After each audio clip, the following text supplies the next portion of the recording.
25 NEET exam జరిగిన సందర్భంలో మన భారతదేశంలో చాలా ప్రెస్టీజియస్గా జరిగే వన్ ఆఫ్ ద ఎగ్జామ్స్లో మెడికల్ ఒకటండి. దీంట్లో పొరపాట్లు జరగటానికి అవకాశాలు లేనంత వరకు తీసుకున్నారు. ఎందుకంటేనండి, ఈ ఎగ్జామ్ 2 గంటలకి స్టార్ట్ అయితే పిల్లలందరూ 2 గంటల ముందే ఎగ్జామినేషన్ సెంటర్కి వచ్చి రిపోర్ట్ చేసిన వాళ్ళనే 2 o'clock నుంచి ఎగ్జామ్కి అలౌ చేస్తారు. అంటే one who had come to the examination center on or before 12 noon is only permitted to write an exam at 2 o'clock. ఇంత పకడ్బందీగా బట్టలు కూడా చాలా ప్లెయిన్గా లూజ్గా ఉండే బట్టలు ఆడపిల్లలతో సహా ఉండి చేతికి కానీ షూస్కి కానీ ఏమీ లేకుండా అన్నీ పకడ్బందీగా ఉండే వాటిని చూసుకొని చేసే వాళ్ళని ఈ మెడికల్ టెస్ట్. ఇంత పకడ్బందీగా నిర్ణయించిన ఎగ్జామ్కి దేశవ్యాప్తంగా ప్రతి సంవత్సరం 20 లక్షల పైగా విద్యార్థులు రాస్తున్నారు. ఈ సంవత్సరం కూడా అలానే 24 లక్షలు రాస్తారు. కాలేజీలు మొత్తం చూసుకున్నట్లయితే 1,00,000 చిల్లరగా ఉన్న ఈ సీట్లో 24 లక్షల స్టూడెంట్స్ రాస్తున్నారు అంటే ఎంత డిమాండ్ ఉంది అనేది మనకి తేటతెల్లం అవుతుంది. ఇంత తేటతెల్లం అవుతున్న ఈ ఎగ్జామ్లో ఒకే మార్కు వచ్చి ఒకరికి సీటు వచ్చి ఇంకొకరికి సీటు రాని సందర్భాలు చాలా ఉన్నాయి. ఒక ఎగ్జాంపుల్ కనుక తీసుకున్నట్లయితే 720 మార్క్స్కి కండక్ట్ చేస్తున్న ఈ ఎగ్జామ్ 563 మార్క్స్ వచ్చి కట్ ఆఫ్ అయిపోయిన వాళ్ళలో 563 వచ్చి సీటు వచ్చిన వాళ్ళు ఉన్నారు, 563 వచ్చి సీటు రాని వాళ్ళు ఉన్నారు చివరి సంవత్సరం. అంతే ఒక మార్కులోనే వేలాదిగా ఉన్నది. ఎందుకంటే ఈ విద్యార్థులు 6-7 సంవత్సరాల నుంచి ఈ మెడికల్ టెస్ట్ కోసం ప్రిపేర్ అవుతూ ఉంటున్నారు కాబట్టి చాలా కాంపిటేటివ్గా ఉంటుందండి.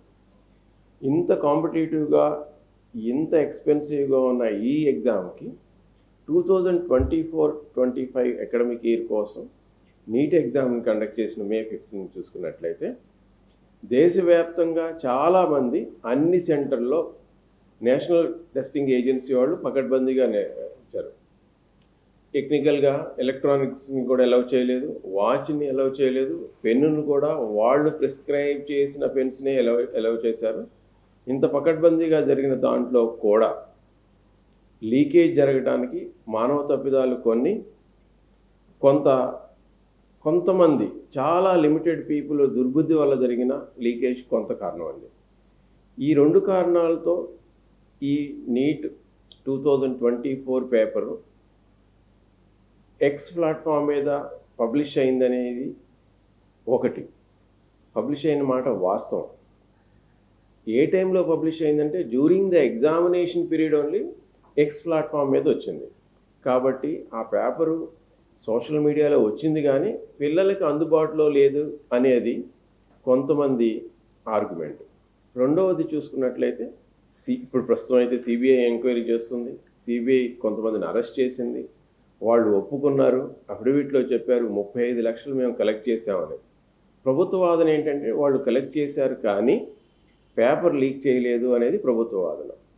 రెండోది, వాళ్ళు కలెక్ట్ చేసిన పర్పస్ ఏంటంటే పిల్లలు వాళ్ళకి తెలిసిన మార్కుల్ని తెలిసిన ప్రశ్నల్ని సమాధానం చెప్పి తెలియని వాటిని వదిలేయండి అని చెప్పారనేది ఒక అలిగేషన్.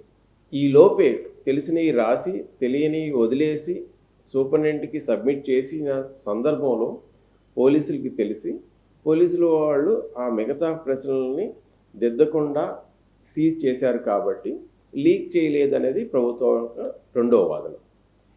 కానీ ఈ పొరపాట్లు జరిగినాయి, కొంతమంది 35 లక్షలు తీసుకున్నారు, ఇవన్నీ కూడా జరిగిన మాట వాస్తవం. ఇటువంటి సందర్భంలో 3 రకాలైన ఛాలెంజెస్ సుప్రీంకోర్టులో ఫైల్ అయినాయి. ఎందుకంటేనండి జూన్ 14న ఈ రిజల్ట్స్ డిక్లేర్ చేస్తామని గవర్నమెంట్ నిర్ణయించింది. ఎన్టీఏ అలానే ఇచ్చింది. ప్రతి సంవత్సరం కూడా గత 10 సంవత్సరాలుగా మనం చూసుకున్నట్లయితే ప్రతిసారి కూడా వాళ్ళు డిక్లేర్ చేసిన డేట్ కానీ తర్వాత కానీ డిక్లేర్ చేశారు. There was no occasion where they have declared the results earlier then what they have scheduled to be released. ఈ సంవత్సరం జూన్ 14వ తారీఖున రిలీజ్ చేస్తానని చెప్పి జూన్ 4వ తారీఖున మన భారతదేశం మొత్తం ఎలక్షన్ రిజల్ట్స్ కోసం వేచి చూస్తున్న సందర్భంలో అదే రోజున ఎందుకు రిజల్ట్స్ నిర్ణయించారనేది అందరికీ ప్రశ్నార్థకంగా ఉంది. అది అర్థం అవడానికి 2 రోజులు పట్టింది. ఎందుకంటేనండి ఎన్టీఏ వాళ్ళు రిజల్ట్స్ని అనలైజ్ చేస్తూ ఎవరెవరికి ఎన్ని మార్క్స్ వచ్చినాయి, ఎవరెవరు ఎంతమంది పార్టిసిపేట్ చేశారు, ఎన్టీఏ ఓవరాల్ సమ్మరీని వాళ్ళు సబ్మిట్ చేసినప్పుడు ప్రజలందరూ విస్తుపోయారు. ఎందుకంటేనండి చాలా కాంపిటేటివ్గా జరుగుతున్న ఈ టెస్ట్లో 720కి 720 రావడం అనేది గత కొన్ని సంవత్సరాలుగా చూసుకుంటే 720కి 720 రావడం చాలా గగనం. కానీ ప్రస్తుతం ఉన్న విద్యార్థులు చాలా కాంపిటేటివ్ స్పిరిట్తో ఉండటం వల్ల కొంతమంది విద్యార్థులకి 720కి 720 వస్తూనే ఉంది.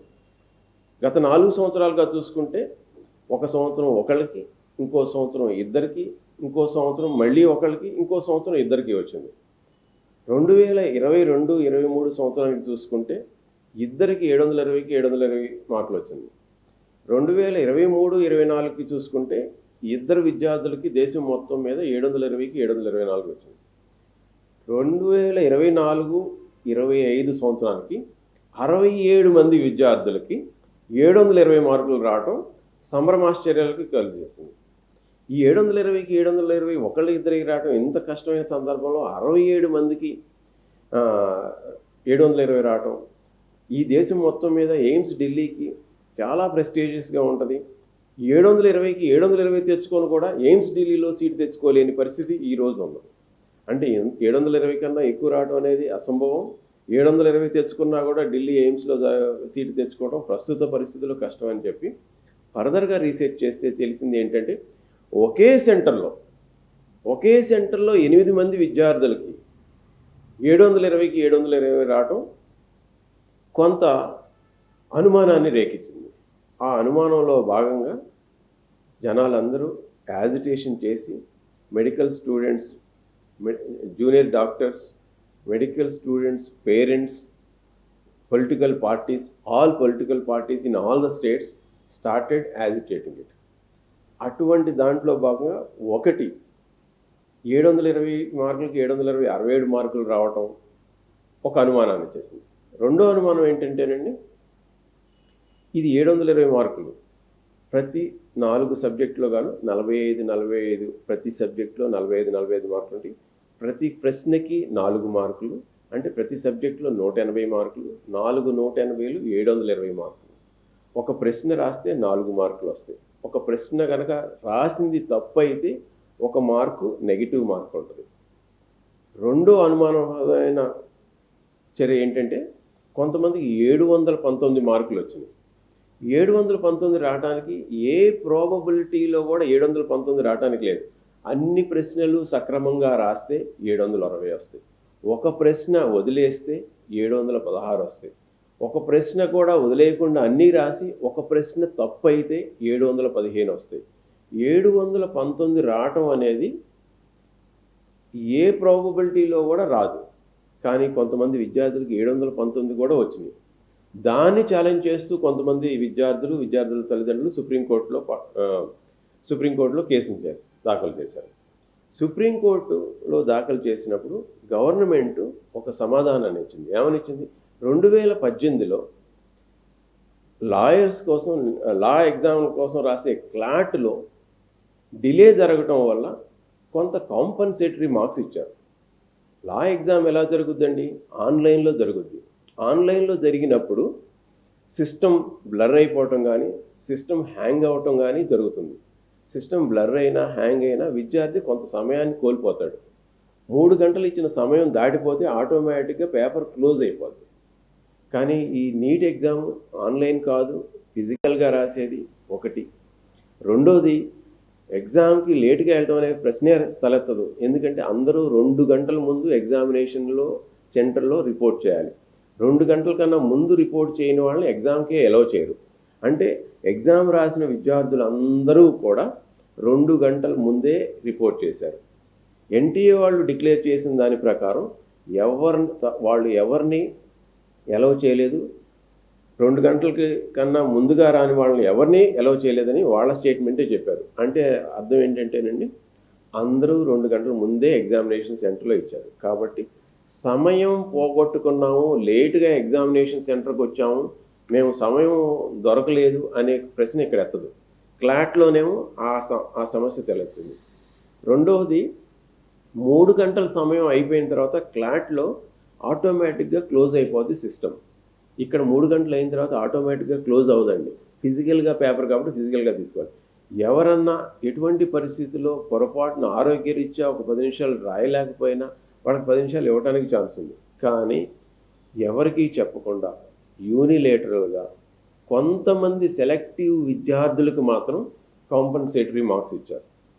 ఏదైతే ఇబ్బందులు కలిగినాయని చెప్పిన విద్యార్థులు ఉన్నారో, ఎవరైతే కేసులు ఫైల్ చేశారో వాళ్ళ వరకు కాంపన్సేటరీ మార్క్స్ కేటాయించలేదు. ఎంతమంది అండి? 1563 మంది విద్యార్థులకు కేటాయించారు. నిజంగా ఇదే కనుక సమస్య కనుక తలెత్తినట్లయితే ఒక రాష్ట్రంలో కానీ, ఒక ఎగ్జామినేషన్ సెంటర్లో కానీ, ఒక జిల్లాలో కానీ, ఒక నగరంలో కానీ జరగాలి. అక్కడ ఇబ్బంది వస్తే ఆ సెంటర్లో ఇబ్బంది వస్తే ఆ సెంటర్ పిల్లలందరికీ ఇవ్వాలి. కానీ అలా చేయలేదు. ఎవరైతే కోర్టుకు వెళ్ళి నాకు ఇబ్బంది జరిగిందని చెప్పారో వాళ్ళకి 2018లో సుప్రీంకోర్టు ఒక కమిటీని అపాయింట్ చేసి ఆ కమిటీ రికమెండ్ చేసిన దాని ప్రకారం లా విద్యార్థులకు ఎటువంటి కాంపన్సేటరీ మార్క్స్ ఇచ్చారో ఇక్కడ మెడికల్ సీట్లు వాళ్ళకు కూడా అలాంటి కాంపన్సేటరీ మార్క్స్ ఇచ్చారు. దీనివల్ల ఏమైందండి, 719 వచ్చినాయి, కొంతమందికి అయితే 720కి 720 మార్కులు వచ్చినాయి. ఎలా రీజనింగ్ అనేది ఎక్కడా లేదు. యాపిల్ని ఆరెంజ్ని కంపేర్ చేసినట్టుంది. ఆన్లైన్ ఎగ్జామ్కి ఎలాంటి కాంపన్సేటరీ మార్క్స్ ఇచ్చారో అలాంటి మార్క్స్ని మెడికల్లో ఆఫ్లైన్ జరిగిన దానికి వరకు ఇచ్చారు. క్లాట్లో కమిటీని నిర్ణయించి కమిటీ ఇచ్చిన రికమెండేషన్ బేస్తో కాంపన్సేటరీ మార్క్స్ ఇచ్చారు.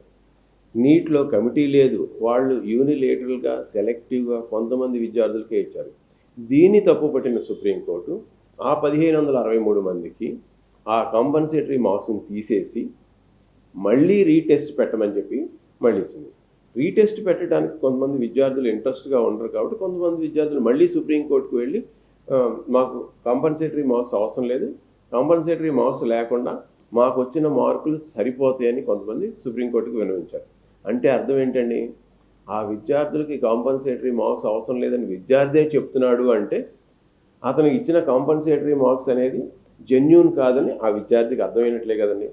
1563 మందిలో ఎగ్జామ్ 1563కి అవకాశం ఇస్తే 1563 మంది రాయలేదు, సగానికి సగం మంది మాత్రమే ఎగ్జామ్ రాశారు.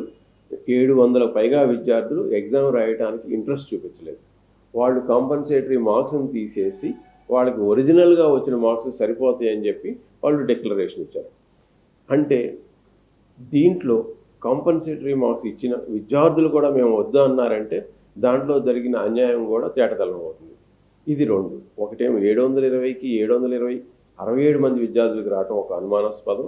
రెండోది కాంపన్సేటరీ మార్క్స్ అడిగిన 1563 మందికే ఇవ్వటం, అడిగిన వాళ్ళని వదిలేయటం, అడిగిన వాళ్ళలో కూడా సగం మంది మాకు వద్దు, మేము ఆ పాత మార్కులే ఉంటాం.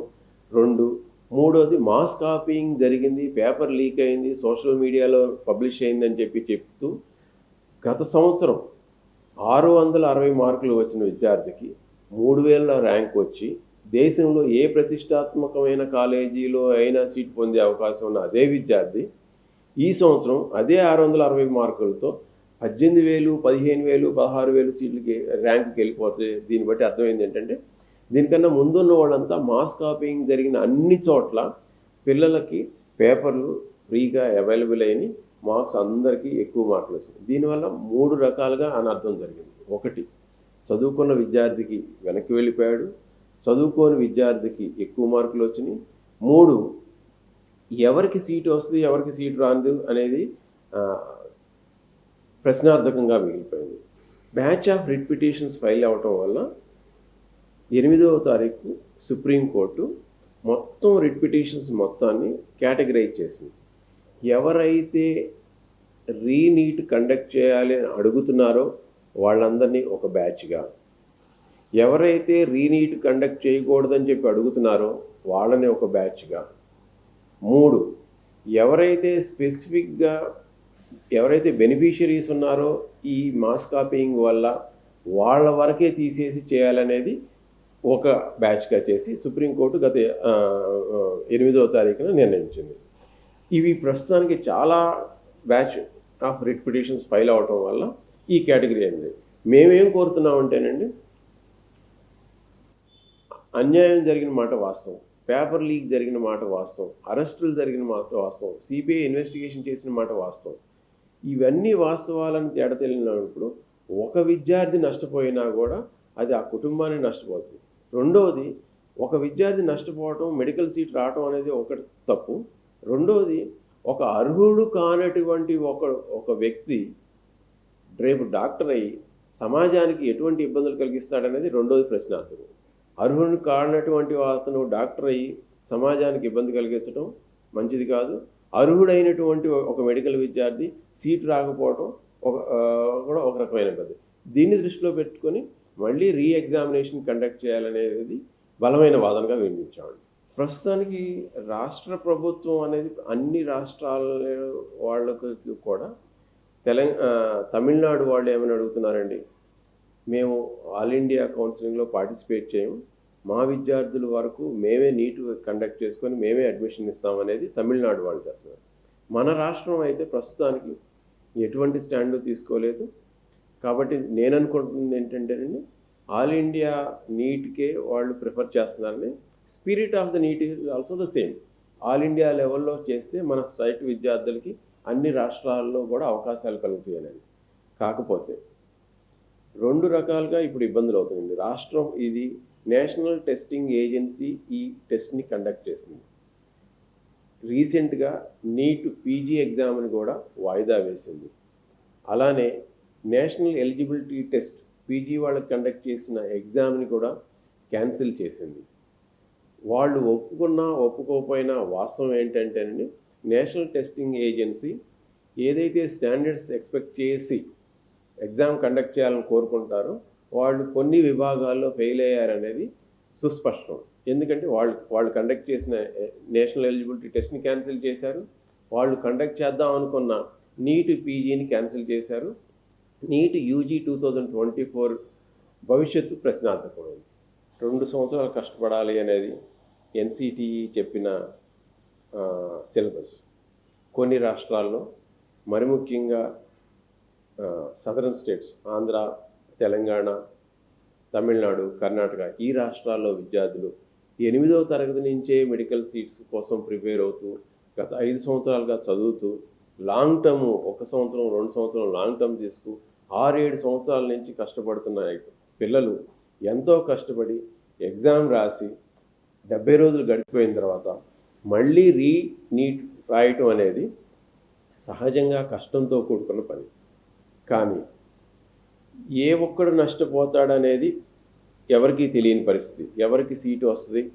గత సంవత్సరం 600 మార్కుల కన్నా ఎక్కువ వచ్చిన ప్రతి విద్యార్థికి మంచి గవర్నమెంట్ కాలేజీలో వచ్చేది. ఇప్పుడు 600 మార్కులు తెచ్చుకొని సీటు వస్తుందా రాదా అనే పరిస్థితిలో ఉంది. 24 లక్షల విద్యార్థులు రాస్తే 2 లక్షల విద్యార్థులకు మాత్రమే 500 మార్కుల కన్నా ఎక్కువ వచ్చినాయి. 22 లక్షల విద్యార్థులకి 500 లోపే వచ్చినాయి. ఈ 22 లక్షల్లో 20 లక్షల మంది విద్యార్థులకి 250 మార్కుల లోపే వచ్చినాయి. అంటే ఎంత కష్టమో అర్థం అవుతుంది.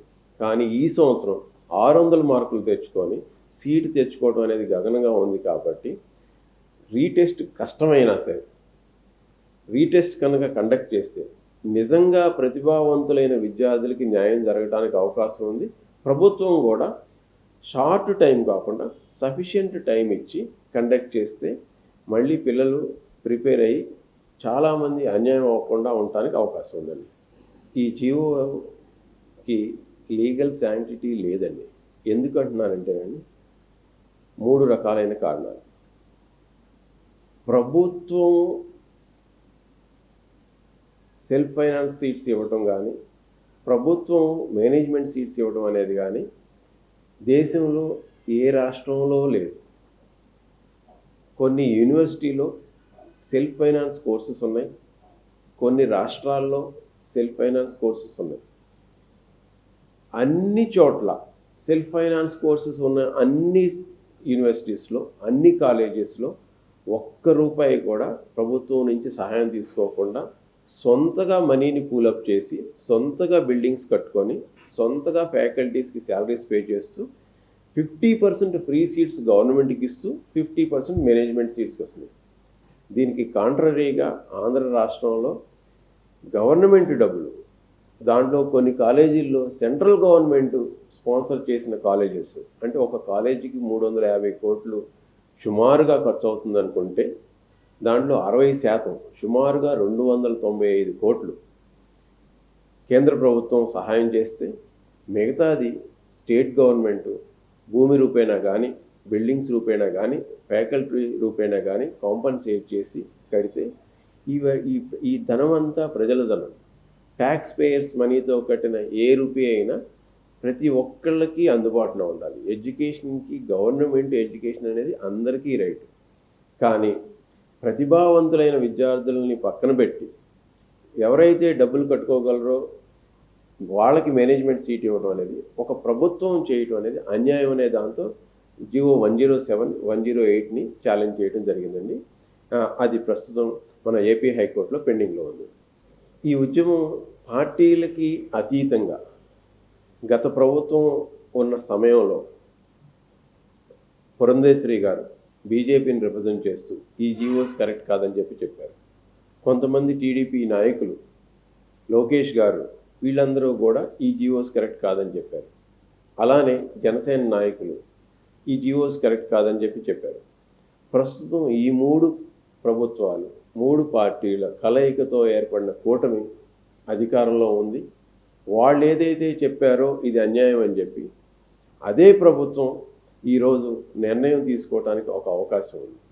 దీనివల్ల ప్రభుత్వం ఒక 300 కోట్లు, 400 కోట్లు పేద విద్యార్థుల దగ్గర అనవసరంగా కలెక్ట్ చేయడానికి అవకాశం ఉన్నా కూడా న్యాయపరంగా ప్రజల డబ్బుల్ని పెట్టి, సెంట్రల్ గవర్నమెంట్ డబ్బులు పెట్టి వాళ్ళు తీసుకుంటున్న డబ్బుల్ని కమర్షియలైజ్ చేయడానికి, ఆ జీవోస్ని రద్దు చేయడానికి ఒక అవకాశం ఉంది. కాబట్టి పేరెంట్స్, మెడికల్ స్టూడెంట్స్ పేరెంట్స్,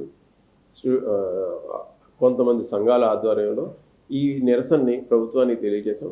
ప్రభుత్వం కూడా సానుకూలంగా స్పందించడానికి అవకాశం ఉందని మేము అనుకుంటున్నాం. ఎందుకంటేనండి, ఎలక్షన్ క్యాంపెయిన్లో పాటుగా మేనిఫెస్టోలో రిటర్న్గా చెప్పకపోయినా ప్రామిసెస్ చేసిన సందర్భాలు ఎలక్షన్ ర్యాలీస్లో కానీ ఎలక్షన్ మీటింగ్స్లో కానీ వాళ్ళు ప్రజా వేదికలో ప్రజలందరి ముందు చేసిన ప్రామిస్ని వాళ్ళు నిలబెట్టుకుంటారని మేము ఆశిస్తున్నామండి. దీనివల్ల చట్టం రూపేణా కాదు, ప్రజలకి ఇబ్బంది అవుతున్న కార్యక్రమాలను తీసేయాల్సిన బాధ్యత ప్రభుత్వానికి ఉంది. కాబట్టి ప్రభుత్వం ఈ జీవోని రీకాల్ చేస్తారని చెప్పి మేము ఆశిస్తున్నామండి.